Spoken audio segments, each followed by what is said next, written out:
Je m'appelle Samantha Cheney et je suis cultivatrice de bleuets sauvages. Les bleuets sauvages sont délicieux et très bons pour la santé.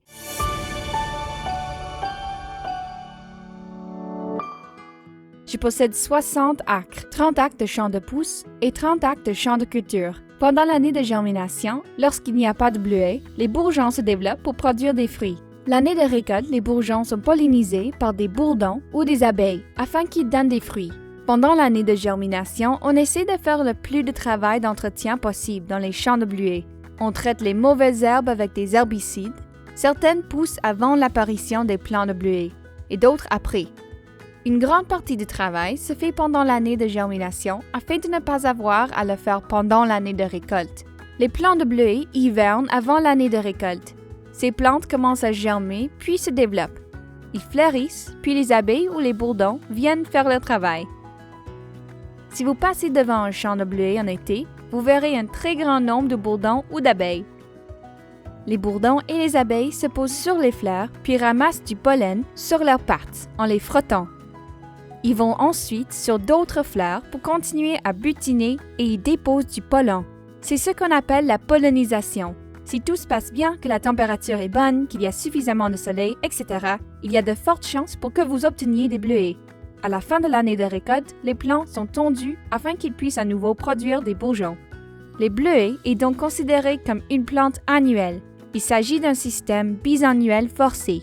Sans ce système, les plants de bleuets fleuriraient et produiraient des fruits chaque année, mais ils n'en produiraient pas autant. L'année de repos permet donc d'obtenir de meilleures récoltes.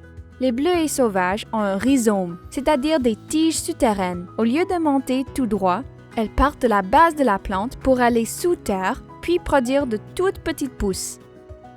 C'est vraiment intéressant, car elles poussent dans tous les sens sans s'arrêter.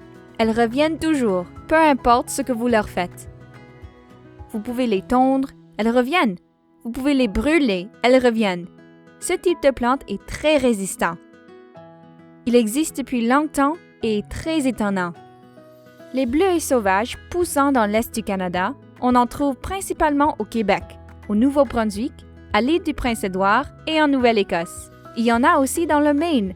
Ils préfèrent le climat de cette région du pays ainsi que les sols rocailleux. Étant donné qu'il existe à l'état sauvage, ils sont très intéressants à planter.